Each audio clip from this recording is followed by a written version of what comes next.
¿Cuál es el significado de los sueños? Los sueños son pensamientos, y Freud era un determinista que creía que todos los pensamientos tenían causas, así que nuestros sueños debían tener un significado. ¿Cuál era este? Freud ya había llegado a la conclusión de que nuestros sueños satisfacen deseos. Tal vez ustedes recuerden que antes de visitar al dentista han soñado que el acontecimiento ya ha tenido lugar. Pero muchos de nuestros sueños son caóticos, espantosos. Nosotros mismos desconocemos su significado o qué deseo pudieran estar satisfaciendo. Pero Freud tenía apremiantes razones personales, así como intelectuales, para querer entender sus propios sueños. Así que durante años los anotó y analizó sistemáticamente. Llegó a la conclusión de que incluso en el sueño funciona un sistema de censura.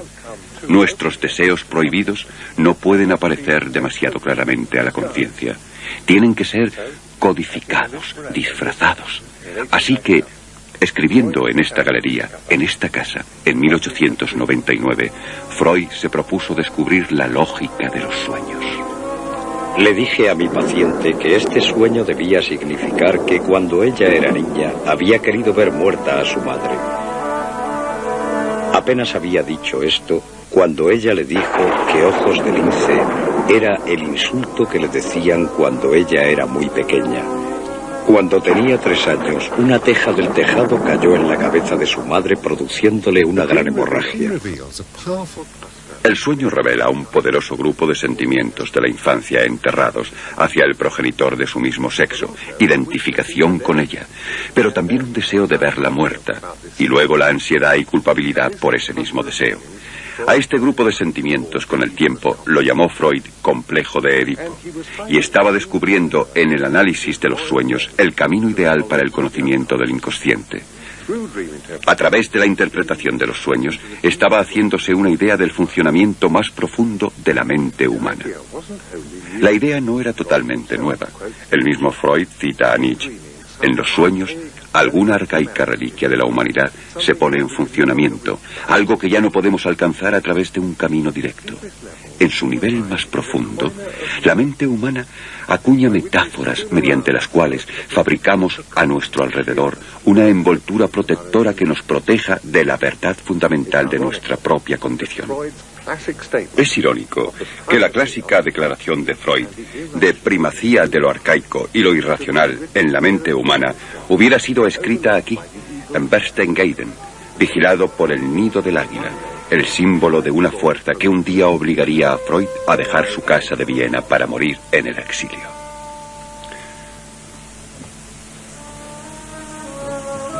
Freud llevó a su esposa a vivir en Bergase, Viena, en 1891. Aquí permanecieron hasta 1938.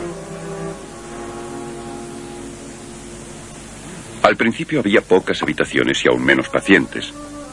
Los discípulos, el reconocimiento internacional, la seguridad económica y el tratamiento de profesor no los consiguió Freud hasta que tuvo casi 50 años.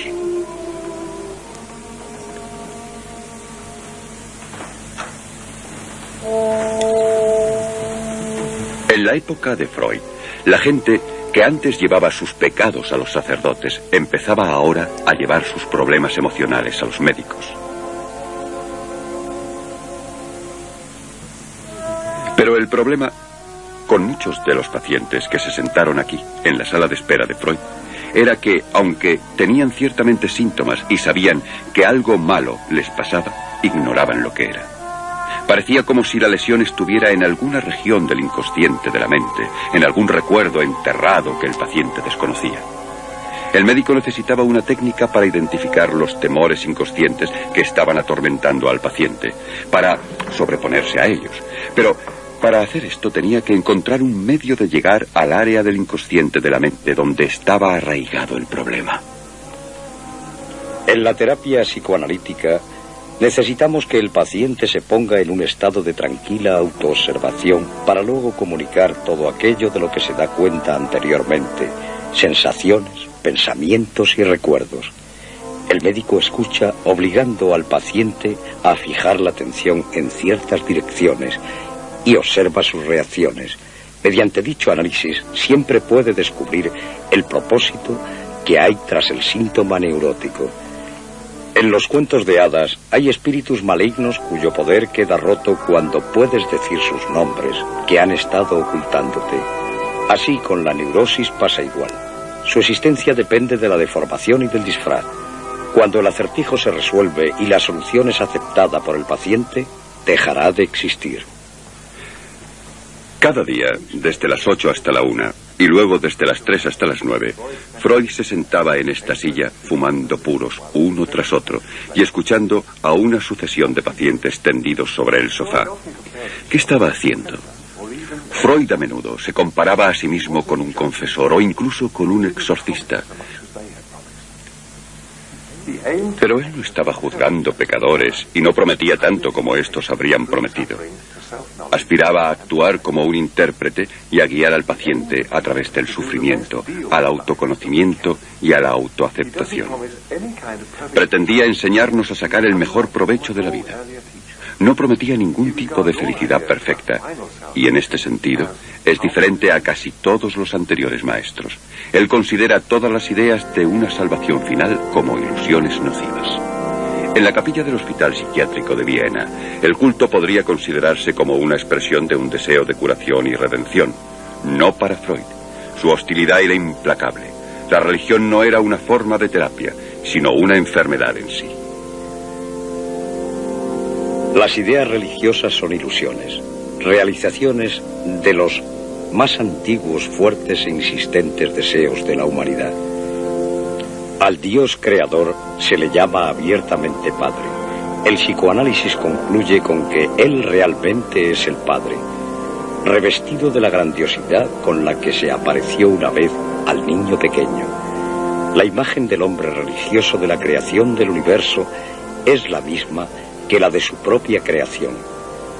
La fuerza emocional de este recuerdo, imagen y la naturaleza duradera de la necesidad de protección son los dos soportes de su creencia en Dios. Esto es lo que constituye la raíz de todo tipo de religión, un deseo del Padre. Pero el mundo no es una guardería infantil. Poderes oscuros, insensibles y poco amables determinan el destino humano y el sistema de recompensas y castigos que, tal como la religión gobierna el mundo, parece no tener existencia. Consideramos las enseñanzas religiosas como reliquias neuróticas y ahora podemos argumentar que ha llegado el momento de sustituir los efectos de la represión por el funcionamiento racional del intelecto. El rechazo de Freud de la visión cristiana del hombre no podía haber sido más completo. Él era una especie de científico racionalista victoriano que quería aumentar el control del ego consciente racional, pero su pensamiento dejó un escape.